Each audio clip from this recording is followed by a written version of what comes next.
Sebelum kita baca firman Tuhan, kita mendengarkan sebuah lagu Indahnya Rencanamu Tuhan.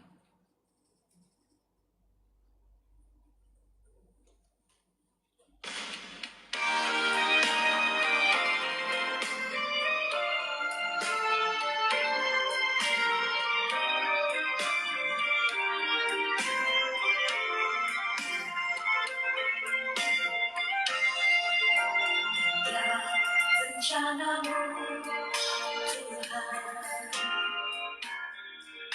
di dalam hidupku, walau ku tak tahu dan ku tak mengerti semua jalanmu,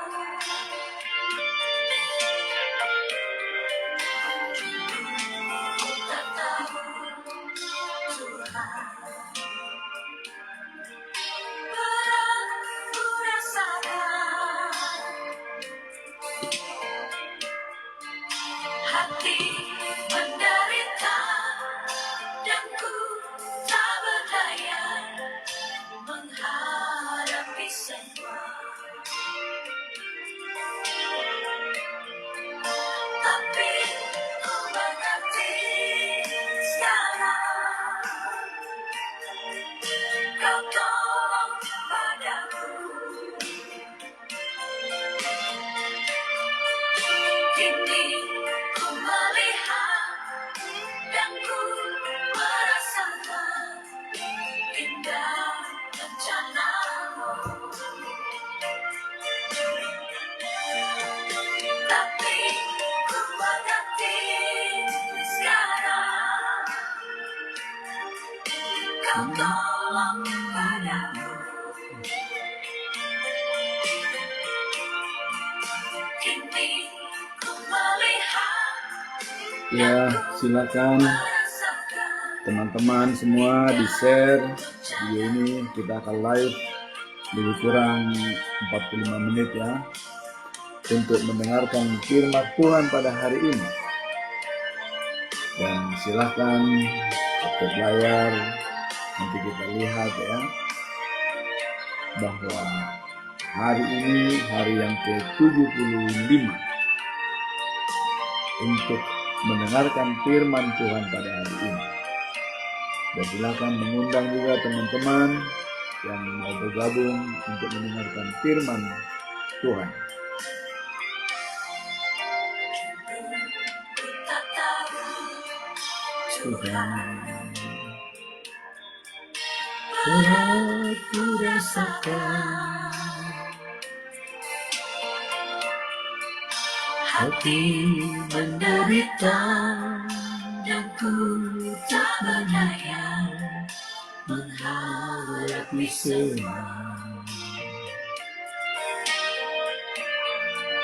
Tapi ku mengerti sekarang, kau tolong padaku. Kini ku melihat dan ku merasakan indah rencanamu. Tapi ku mengerti sekarang, kau tolong padaku. Kini ku melihat dan ku merasakan indah rencanamu.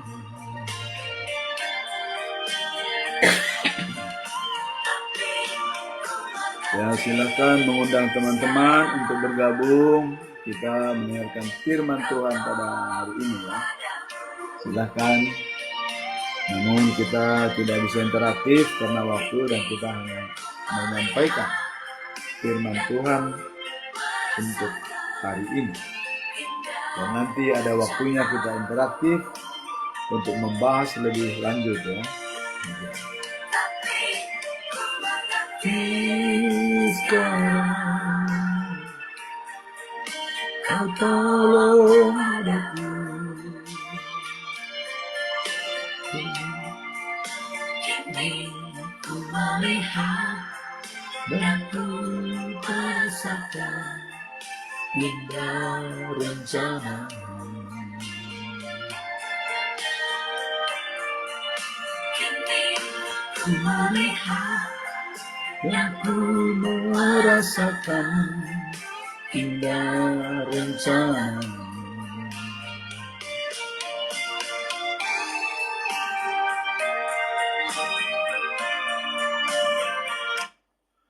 Ya, judul lagu tadi Indah Rencanamu.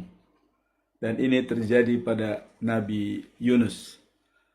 Sekarang kita mendengarkan firman Tuhan pada hari ini di hari yang ke-75, tanggal 16 Maret 2026. Adalah diambil dari kitab Nabi Jona pasal 1 ayat 2. Dengan perikop perintah Allah pada Yunus.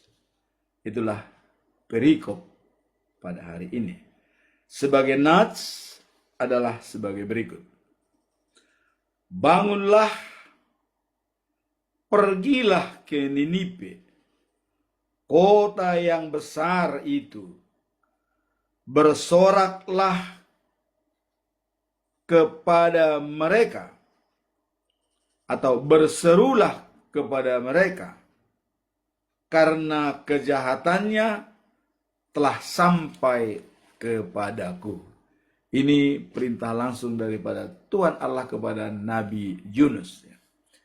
Nah, kita tetap menyampaikan pedoman kita selama bulan Maret, karena ini harus kita ulang-ulang ya, sebagai renungan kita dalam bulan Maret ini. Dan ada kaitannya dengan masalah Abraham dengan keturunannya Israel. Topik pada bulan Maret adalah orang yang mencari Allah adalah anak Tuhan yang rendah hati dan menjalankan segala karakter Allah, yaitu kasih, keadilan, dan kebenaran. Ini tetap kita sampaikan.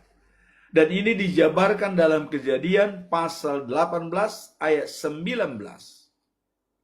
Dikatakan bahwa sebab aku telah memilih dia, ini kata Allah. Dia di sini adalah Abraham.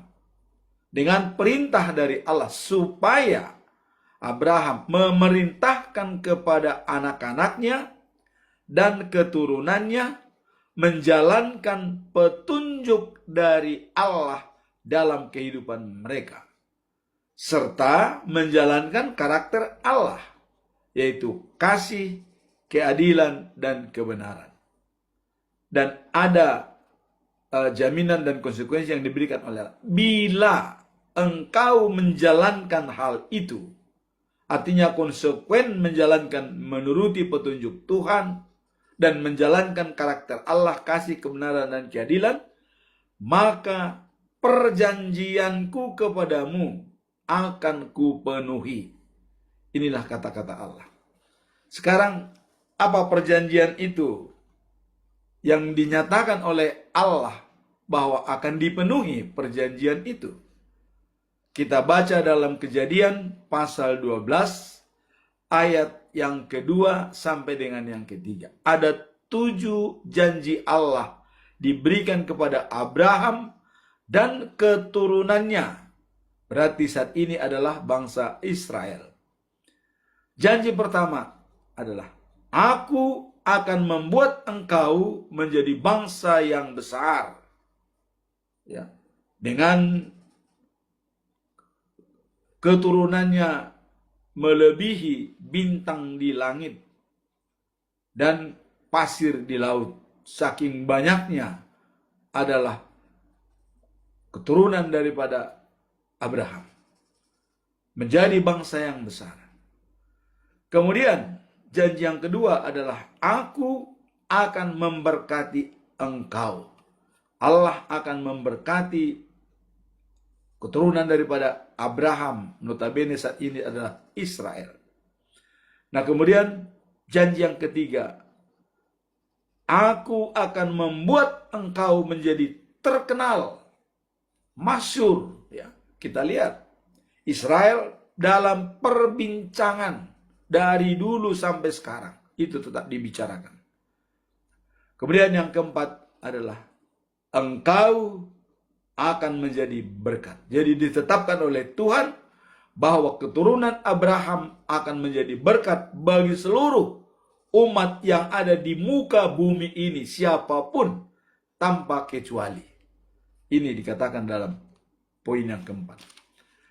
Kemudian janji yang kelima, ada jaminan moral dari Allah kepada bangsa Israel keturunan Abraham.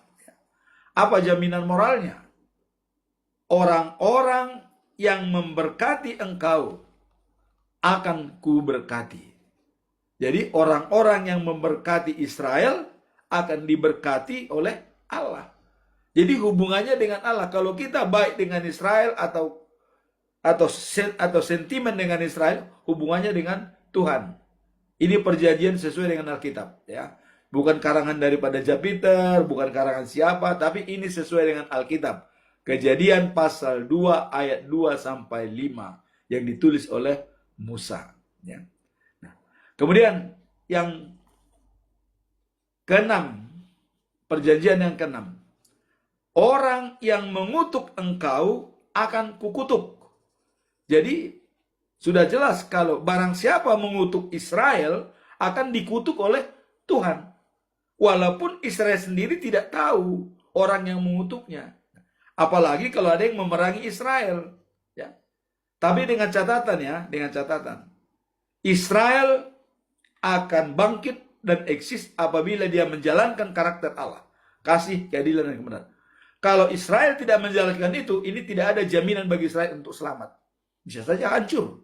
Bisa. Tapi kalau dia menjalankan karakter Allah, kasih, keadilan, dan kebenaran, maka jaminan dari Tuhan, siapa yang mengutuk engkau akan kukutuk. Apalagi memerangi. Nah, itulah yang keenam. Kemudian yang ketujuh. Ya. Yang ketujuh adalah karena engkau sudah menjadi berkat. Tadi di poin yang keempat, aku membuat engkau menjadi berkat. Nah, karena dia sudah menjadi berkat, maka dikatakan oleh Tuhan bahwa melalui engkau semua kaum di muka bumi ini tanpa kecuali akan mendapat berkat. Jadi berkat itu yang sebenarnya dari Tuhan adalah dari bangsa Israel ke seluruh dunia. Ini bukan kata Jupiter ya, bukan kata orang, bukan katanya, bukan. Tapi ini adalah Alkitab yang menyatakan. Dan kita percaya Alkitab ini ditulis sudah ribuan tahun yang lalu dan itu adalah berlaku sampai kapanpun. Itu kira-kira pendapat saya bahwa siapa yang menerima berkat itu pasti dari Israel. Apakah ada orang mendapat berkat? Ada. Bisa. Tanpa melalui Israel? Bisa. Karena waktu bangsa Israel datang ke tanah Kanaan, di mana di sana musuhnya adalah bangsa Edom, keturunan Esau ya, Amalek, Amon ya. Dan mereka terberkati. Hartanya banyak, kudanya banyak, ini yang dapat berkat. Tapi kenapa dia dimusuhin Israel, diperangi sampai dikuasai? Karena mereka menyembah berhala. Ya, menyembah bukan Allah. Allah tidak suka kalau ada orang yang menyembah berhala, itu harus diselesaikan. Nah, jadi berkat itu bisa saja orang mendapatkan berkat tanpa melalui bangsa Israel. Ya, karena iblis juga bisa memberkati orang yang memujud atau bersembah atau sujud kepada dia. Contoh, pada waktu Yesus puasa 40 hari, hari yang terakhir ada pernyataan iblis mengatakan kepada Yesus bahwa semua dunia ini harta kejahatan kuserahkan kepadamu. Harta yang di dunia ini akan diserahkan kepada Yesus apabila engkau sujud kepada saya. Iblis hanya menginginkan sujud kepada dia. Semua harta diberikan. Apakah ini berlaku juga bagi orang? Ya, bagi Yesus sendiri berlaku, apalagi kepada orang. Jadi kalau ada orang sujud kepada iblis, dia bisa dapat harta, ya bisa. Nah, Tapi berkat yang sebenarnya, yang original dari Tuhan adalah melalui keturunan Abraham. Ini Kejadian pasal 2, Kejadian pasal 12, ayat 2 sampai 3, poin yang ke-7 dikatakan, engkau sudah menjadi berkat, maka semua kaum yang ada di muka bumi ini mendapat berkat melalui engkau. Itulah masalah perjanjian Tuhan dengan Abraham akan dipenuhi bila keturunan Abraham menjalankan karakter Allah dan menjalankan petunjuk Tuhan, maka mereka akan diberkati. Tapi ini tidak berlaku bagi mereka yang tidak menjalankan karakter Allah, tidak menjalankan petunjuk Tuhan. Ya. Nah, sekarang kita masuk dalam perikop hari ini. Apa perikop hari ini? Yaitu perintah Allah kepada Yunus. Ya. Dan kita coba membahas dari 4 bagian, yaitu pertama adalah latar belakang adanya perintah tersebut. Yang kedua, apa tujuan utama daripada Allah. Yang ketiga, apa pesan moralnya bagi kita. Kemudian bagaimana penerapannya dalam kehidupan kita sehari-hari.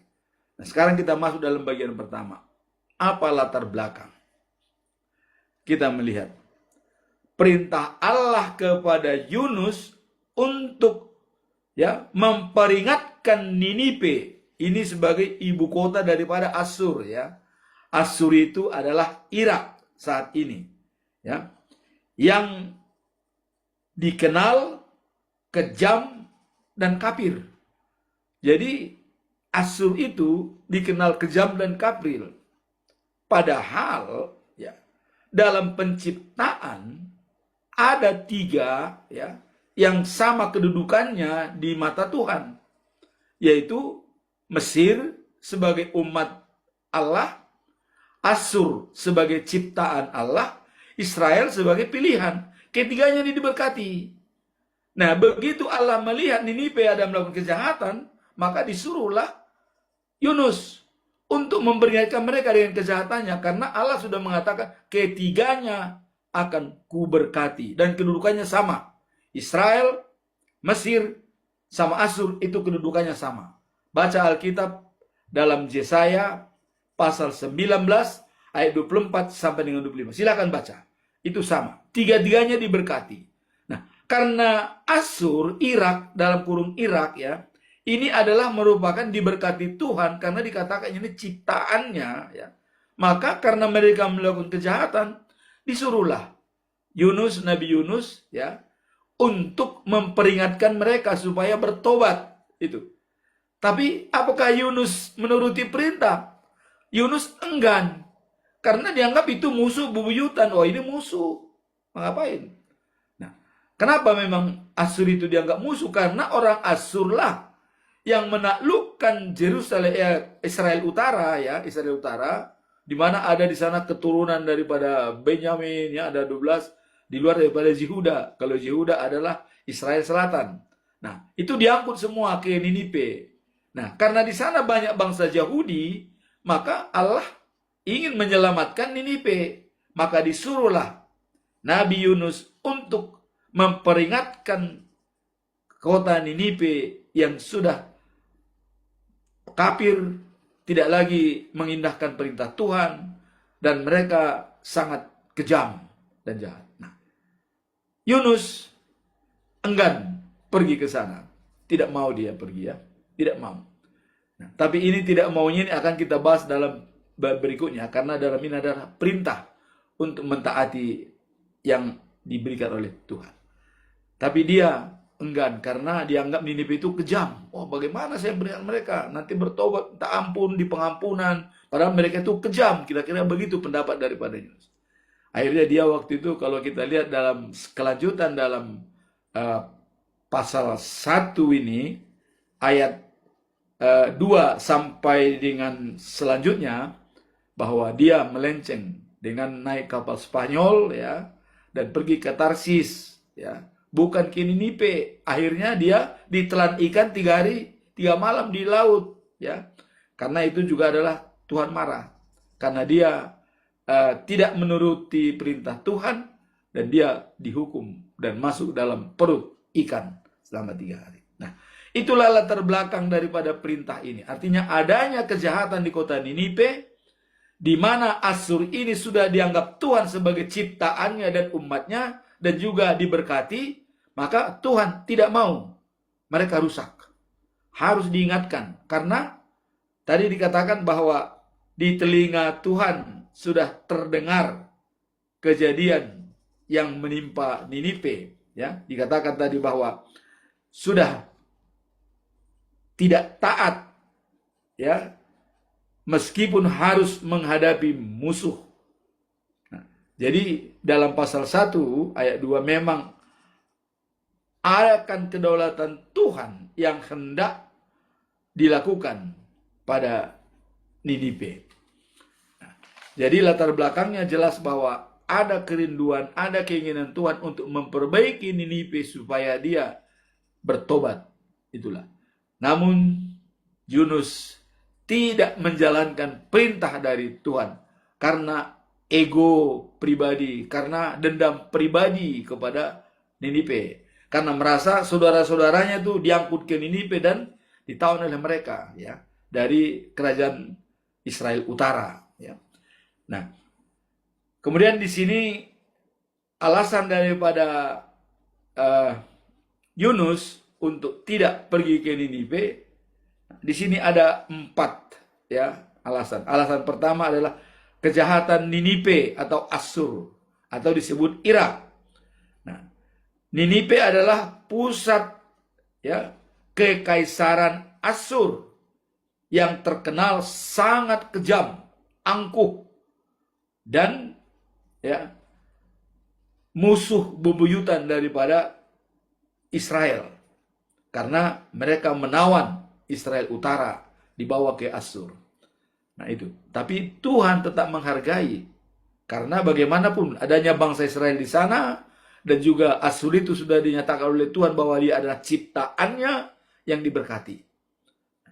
Kemudian poin yang kedua adalah, ya, jadi kejahatan, ya, yang sampai terdengar kepada Allah. Jadi kejahatan mereka yang sudah terdengar kepada Allah.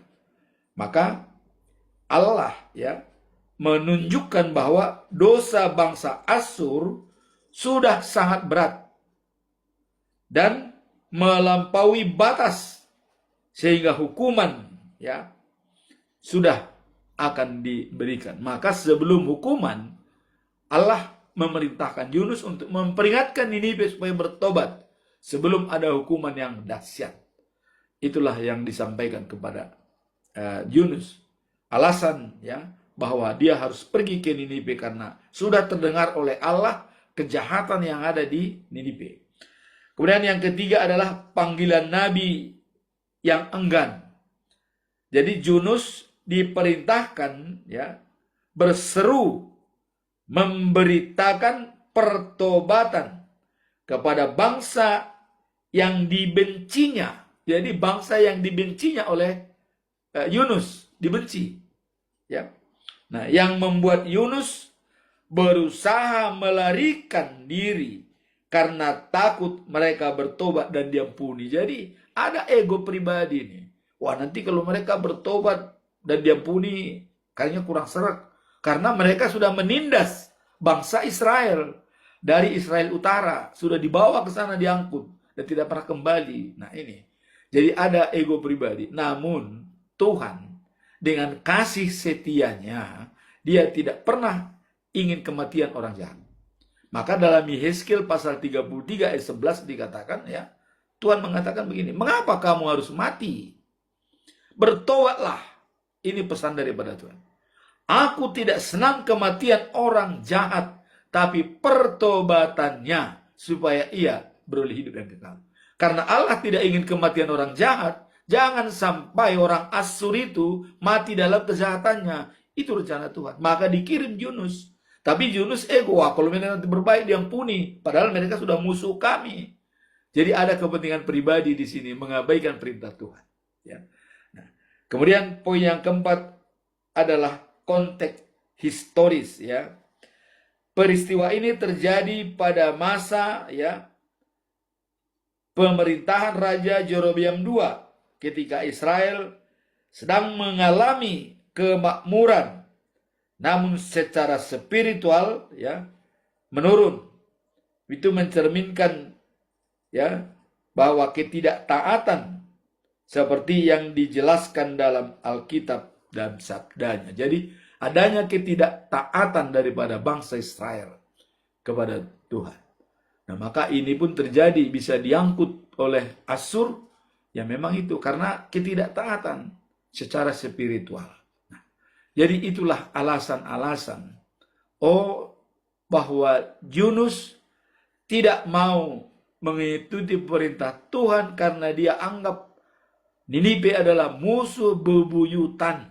Kalau dia nanti bertobat ya dan diampuni, wah, padahal dia sudah musuh kami. Jadi ego pribadi yang tapi Tuhan tidak. Tuhan menginginkan yang jahat, yang bagaimanapun kejahatannya, dia tidak ingin kematian orang jahat.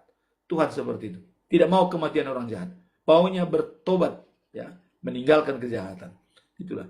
Jadi keinginan Tuhan dengan keinginan Yunus ini berbeda. Tapi akhirnya pada saat cerita ini bahwa Yunus juga akan pergi ke Ninibe dan telah mengakui kesalahannya. Itulah poin pertama, latar belakang daripada perikop ini. Sekarang apa tujuan utama bahwa adanya perintah Tuhan kepada Yunus? Ini menyampaikan perintah langsung dari Allah kepada Nabi Yunus adalah untuk pergi ke kota Ninibe dan menyerukan ya penghakiman atas kejahatan mereka. Jadi apabila mereka tidak bertobat, maka Tuhan akan menghukum mereka. Ini maksudnya untuk menyerukan itu, supaya bertobatlah bangsa Asyur, bangsa Irak, ya, supaya tidak larut dalam kejahatan mereka. Jadi secara spesifik, ya, adanya tujuan utama adalah panggilan untuk bertobat. Itu yang utama. Jadi tujuan Tuhan supaya Ninibe itu bertobat. Maka ada nabi disuruh untuk menyerukan pesan Tuhan kepada mereka supaya bertobat. Nah, kemudian menyatakan kedaulatan Allah, bahwa Allah berdaulat dan punya otoritas atas semua bangsa. Mau dikasihi atau mau dihukum, dia bertobat. Maka sebelum dihukum, dia sampaikan dulu pesan supaya ada perhatian lebih dulu. Kalau mereka memang mau bertobat, Tuhan tidak akan melanjutkan hukuman kepada Ninibe. Nah, kemudian yang ketiga adalah menguji ketaatan Nabi. Ya, nah, perintah ini menjadi ujian bagi Nabi Yunus karena Ninibe adalah ibu kota kekaisaran ya Asyur atau Irak yang dikenal sebagai musuh kejam bagi bangsa Israel. Jadi karena menganggap ini musuh besar bagi bangsa Israel, ini juga ujian bagi Ninibe, ujian bagi Nabi Yunus. Apakah dia mau menyampaikan pesan Tuhan ini? Nah, ini ujian bagi dia. Tapi nyatanya memang dia melarikan diri dan tidak jadi pergi, tapi pergi ke Tarsis ya. Makanya dia dimakan oleh ikan selama 3 hari 3 malam. Nah, kemudian respon Yunus terhadap perintah ya di ayat 2 ini, jadi nantinya akan mengungkap isi hatinya yang dengan membagikan kasih karunia Allah kepada bangsa kafir. Jadi sebenarnya ada tujuannya utama untuk menyampaikan kepada bangsa kafir bahwa dia pun bisa untuk bertobat dan menjadi diangkat anak-anak Allah. Itulah tujuan utama daripada perikop ini. Jadi Yunus ya dalam hal ini justru lari ke Tarsis setelah menerima perintah ya dari Allah. Maka dia, karena dia tidak menjalani perintah Tuhan, maka dia 3 hari 3 malam ditelan oleh ikan. Nah, itulah tujuan utama daripada perikop ini, supaya orang kafir juga bisa bertobat mengikuti Tuhan. Dan walaupun memang sulit bagi kita untuk berdamai dengan orang yang memusuhi kita, tapi itulah jalan Tuhan. Kasihilah musuhmu. Yesus sendiri mengatakan, doakan musuhmu. Jadi kita pun dalam situasi saat ini, jangan kita anggap ada dalam peperangan ini musuh. Apakah Iran, apakah Israel, apakah Amerika, mereka tidak musuh. Mereka manusia. Kita harus mendoakan bagaimana supaya mereka berdamai. Itu yang utama. Jadi tidak ada pro dan kontra, pro tidak. Menurut Alkitab, siapa yang menjalankan karakter Allah dan menjalankan perintah daripada Tuhan, petunjuk Tuhan, dia akan selamat. Kita tunggu endingnya daripada perang ini. Maka yang menjalankan karakter Allah akan mendapat hidayah dari Tuhan. Apakah Iran juga menjalankan karakter Allah, Amerika dan Israel jolim, atau apakah Israel dan Amerika menjalankan karakter Allah?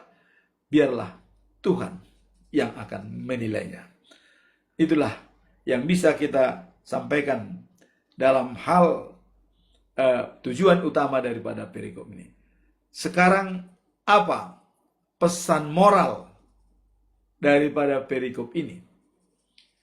Pesan moral ayat ini adalah ketaatan mutlak, ya, kepada panggilan Allah untuk menegur kejahatan dengan kasih dan bukan penghakiman.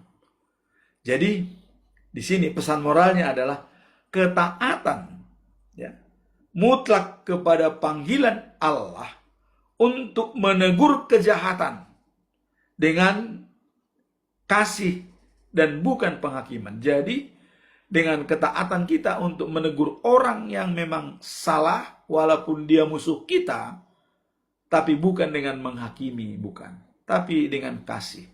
Apabila dengan kasih, itulah pesan moral daripada perikop ini. Harus dengan kasih kita menegur orang dan memperingatkan dia. Jangan kalau dia musuh kita, kita tidak mau menyampaikan pesan, jangan. Di sini dikatakan bahwa harus mau menegur orang, tapi dengan jalan mengasihi dia sebagai manusia ciptaan Tuhan. Itulah pesan moralnya daripada perikop ini. Dan kalau kita lihat, ya,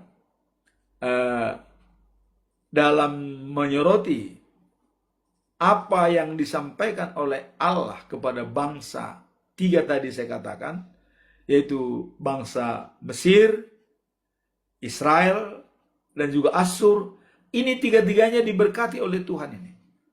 Jadi makanya Allah menyuruh Yunus untuk menyarankan kepada Niniwe atau Asyur untuk bertobat. Karena ini sudah dikasihi, dikatakan bahwa Mesir umatku, Asyur ciptaanku, dan Israel pilihanku. Ketiga-tiganya ini ku berkati, diberkati Tuhan ketiga-tiganya. Itulah maka disuruhlah Nabi Yunus untuk menegur kesalahan-kesalahan daripada mereka. Jadi pesan moralnya di sini, jangan kita anti untuk menyampaikan sesuatu kepada orang walaupun dalam situasi sulit atau dia membenci kita. Jangan. Tetap kita menyampaikan, tapi sampaikanlah itu dengan kasih sebagai ciptaan Tuhan. Nah, itulah yang perlu kita lihat dalam pesan moral daripada perikop ini. Nah, sekarang kita masuk dalam penerapannya. Bagaimana penerapannya dalam kehidupan kita sehari-hari dengan adanya penolakan daripada Yunus kepada perintah Tuhan? Kita bersikap apa dalam hal ini? Nah,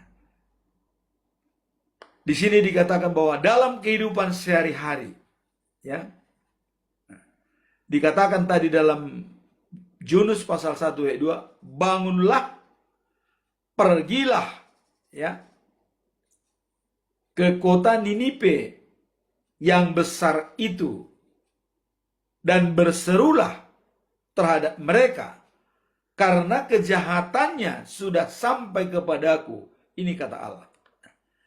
Dalam kehidupan sehari-hari hal ini ya, kita berfokus pada ketaatan.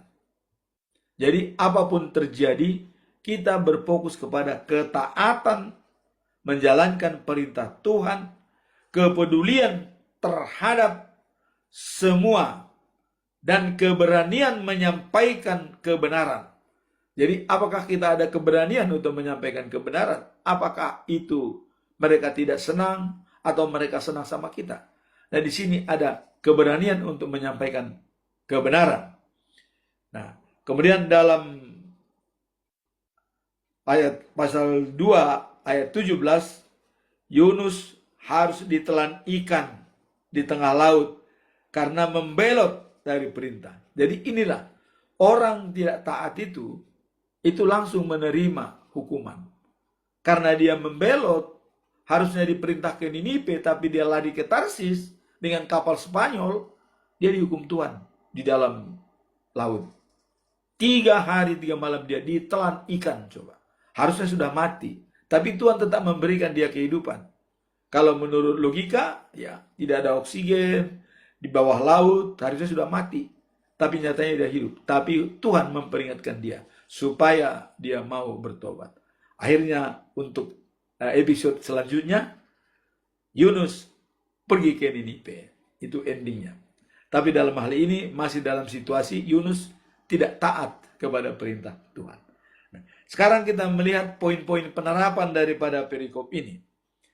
Apa penerapannya dalam kehidupan sehari-hari yang harus kita jalankan? Pertama adalah ketaatan segera tanpa menunda. Nah ini, ketaatan segera tidak menunda. Kalau ada perintah daripada Tuhan, jangan menunda. Atau ada perintah dari orang tua kita, jangan menunda. Ini ketaatan daripada menerima perintah. Nah, yang dipenuhi, Yunus diperintahkan untuk bangun ya dan pergi. Jadi mengapa pergi? Ya, atau memberikan tanggung jawab dengan cepat.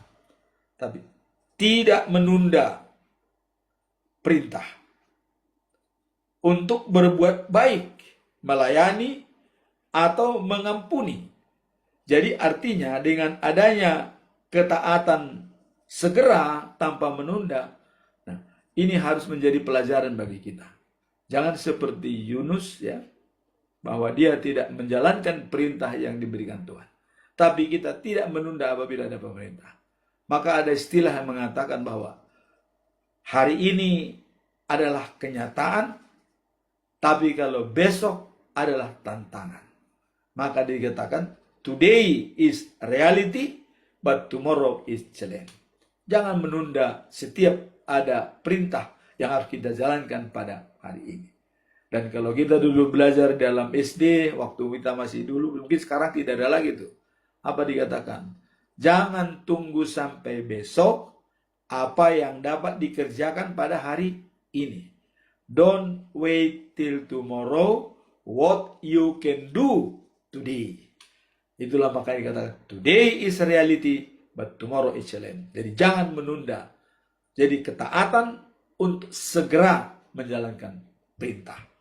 Ini sangat dominan bagi kehidupan sehari-hari. Poin yang kedua adalah ya, melangkah keluar dari zona nyaman. Nah, melangkah keluar dari zona. Memang zona melangkah keluar dalam zona nyaman, dia tidak mengikuti karena menganggap itu musuh dia. Dia keluar dengan zona nyaman, tidak menuruti perintah. Nah, di sini melangkah keluar dari zona nyamannya artinya harus mau dia menghadapi Asyur untuk menyampaikan perintah Tuhan, untuk menyampaikan perintah itu harus mau. Nah, maka dikatakan di sini adalah melangkah keluar dari zona nyaman. Artinya ya, Ninipe adalah tempat yang asing dan berbahaya bagi Yunus. Namun ya, ia diutus karena ya, penerapannya harus berani keluar dari zona nyaman. Karena dia diutus oleh Tuhan.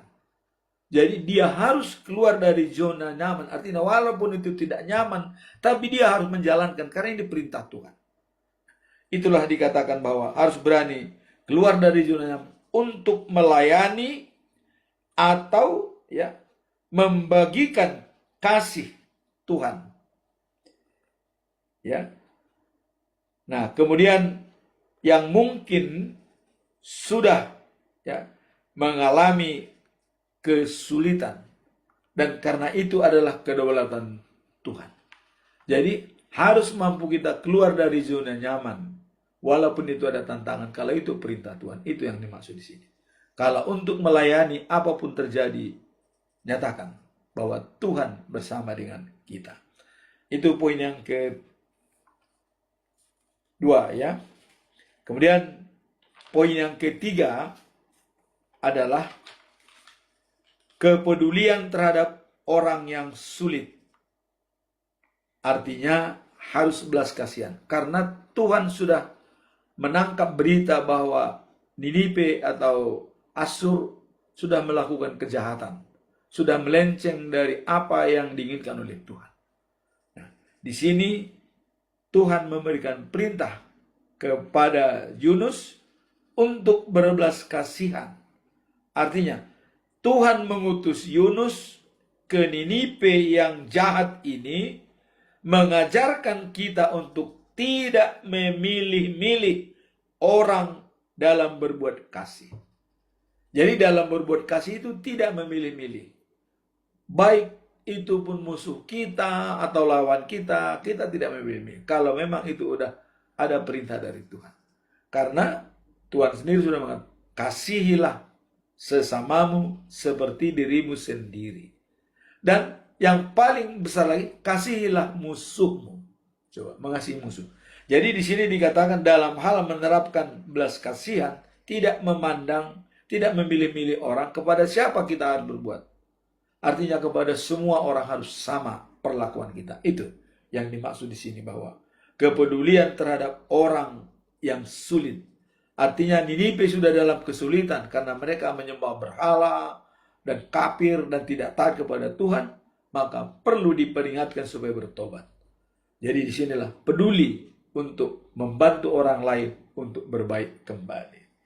Itu poin yang ketiga. Poin yang keempat adalah menyampaikan kebenaran dengan kasih atau peringatan.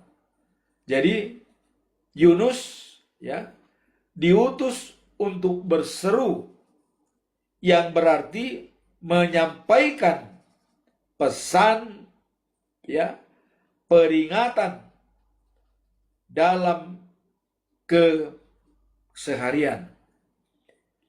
Ini berarti ya berani menegur atau menasehati tentang ya kekurangan sesama yang berbuat salah atau jahat. Jadi kekurangan mereka harus berani menegur. Di sini yang mau dikatakan di sini bahwa menyampaikan kebenaran dengan kasih. Artinya jangan kita ragu-ragu untuk menyampaikan kebenaran itu kepada orang. Walaupun sulit, kayaknya nggak mungkin. Tapi kalau kita dalam doa, apabila juga kita menerima dari Roh Kudus, jalankan. Jangan pernah ragu menyampaikan firman kepada orang yang memang benar-benar tidak menerimanya. Tuhan akan memberikan Roh Kudus. Nah, itu dikatakan jadi. Harus menyampaikan kebenaran dengan kasih. Tapi tetap dengan kasih, bukan dengan paksaan. Artinya kebenaran itu kita menunjukkan bahwa kita mengasihi dia. Itu poin yang keempat.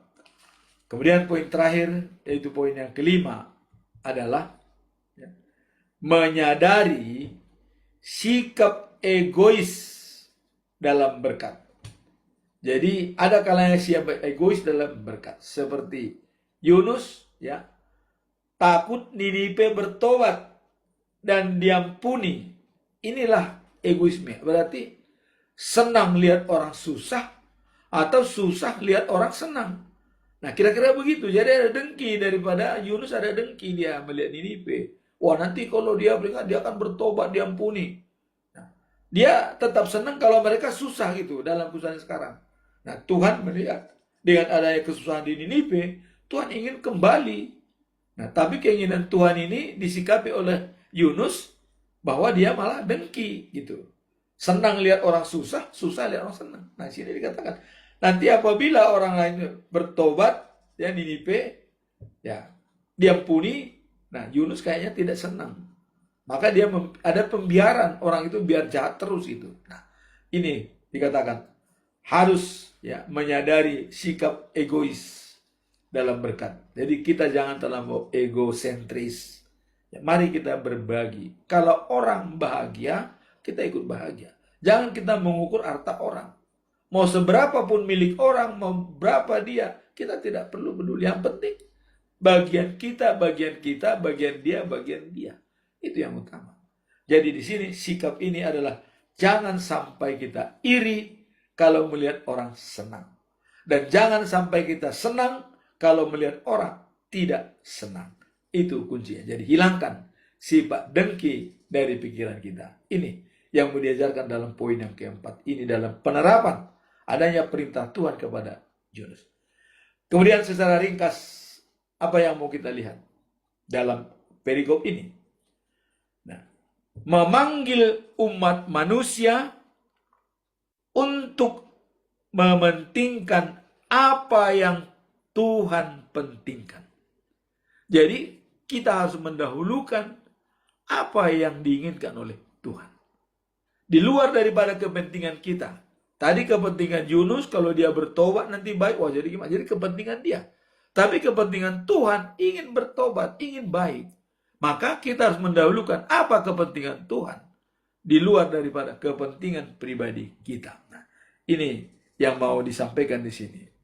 Dan pertobatan, belas kasihan, dan misi penyelamatan bagi semua orang. Itu yang ditumakan. Jadi utamakanlah pertobatan, belas kasihan, dan misi penyelamatan bagi semua orang. Jadi rencana Tuhan adalah suatu kepastian. Walaupun kadang ya setelah kita mengerti, ya, seperti Yunus disuruh ke bangsa yang dibenci oleh Yunus karena kejahatan Niniwe atau Asyur. Namun Allah berpikir sesuatu ya keseluruhan dan setia pada janjinya ya, dan ia agar tetap setia kepada janjinya, karena Allah sudah mengatakan dalam Yesaya pasal 19 ayat 24-25 bahwa Niniwe itu atau Asyur itu sudah diberkati oleh Tuhan sebagai ciptaannya. Ini tidak bisa dipungkiri. Maka Allah mengurus si Yunus untuk menyampaikan pesan supaya mereka berbaik. Jadi Allah tetap setia dalam janjinya. Dan kasihnya lebih besar daripada murkanya. Itulah yang dikatakan Allah setia dengan janjinya, apapun yang dijanjikan sepanjang. Seperti di awal tadi bahwa apabila engkau Abraham menjalankan petunjuk yang kuberikan dalam kehidupan anak-anakmu dan keturunanmu, dan menjalankan kasih, keadilan, dan kebenaran, maka janji yang kuberikan kepadamu 7 akan kupenuhi. Demikian juga dengan kota Niniwe. Allah sudah menyatakan bahwa dia adalah ciptaan Tuhan. Maka wajib hukumnya Tuhan tetap menyelamatkan Asyur atau Niniwe. Nah, bagaimana perkembangan situasi kita lihat? Apakah benar Israel, Mesir, Irak itu ciptaan Tuhan dan diberkati? Kita lihat. Israel sudah jelas dari dulu. Mesir, waktu perjanjian Camp David dengan Jimmy Carter, ya, dia berdamai dengan Israel pada tahun 78 dan ditandatangani pada tahun 79 perjanjian Camp David. Irak, ya, kita lihat karena Irak katanya punya senjata pemusnah massal. Amerika tidak ingin bisa manusia jadi, walaupun akhirnya dikatakan hoax. Nah, Tapi itu alasan. Maka diserbulah Irak. Irak diserangi dan dia digulingkan. Nah, kalau kita melihat perjanjian ini dalam Alkitab, saya tidak tahu apakah dari Alkitab Jimmy Carter dasarnya menyerang Irak. Ya kita tidak tahu ya. Tapi dalam Alkitab dikatakan jelas bahwa dalam Yesaya pasal 19 ayat 24 sampai 25 dikatakan ya bahwa Mesir umatku, Asyur ciptaanku, dan Israel pilihanku. Ketiganya ini ku berkati. Ini janji Tuhan. Jadi dengan berdamainya Irak, Mesir, dan Israel sesuai dengan keinginan Tuhan. Ya, jadi ya, nah mudah-mudahan dengan adanya perang Israel, Iran, dan Amerika ini untuk membuat perdamaian dunia yang sejati. Mudah-mudahan kita berdoa. Semoga dengan kejadian ini menciptakan perdamaian sejati di dunia ini tercipta. Itulah firman Tuhan pada hari ini. Ketaatan atas perintah Tuhan itu harus dijalankan walaupun bertentangan dengan hati nurani kita, bahkan ego kita. Jangan kita dahulukan ego kita dibanding daripada perintah Tuhan. Demikianlah firman Tuhan pada hari ini. Semoga kita semua dapat dan berkati. Amin. Kita berdoa. Tuhan yang Maha Kuasa, kami bersyukur atas panggilan-Mu dalam hidup kami. Apapun posisi dan keadaan kami saat ini,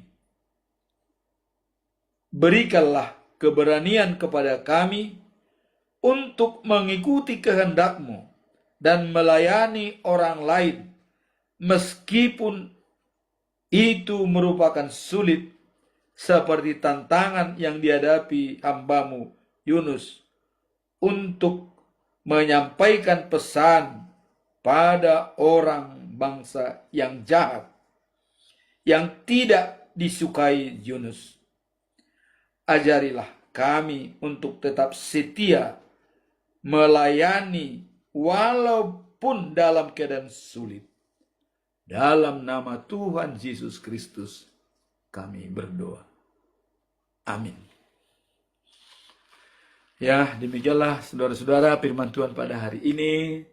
Dan semoga firman ini bisa memberkati kita. Dan apabila ada hal-hal yang kurang berkenan di hati, saya mohon maaf. Semoga firman hari ini dapat kita renungkan dan kita jalankan demi melayani dan juga memberkati orang dengan ketaatan atas petunjuk Tuhan dan menjalankan karakter Allah, kasih, kebenaran, dan keadilan.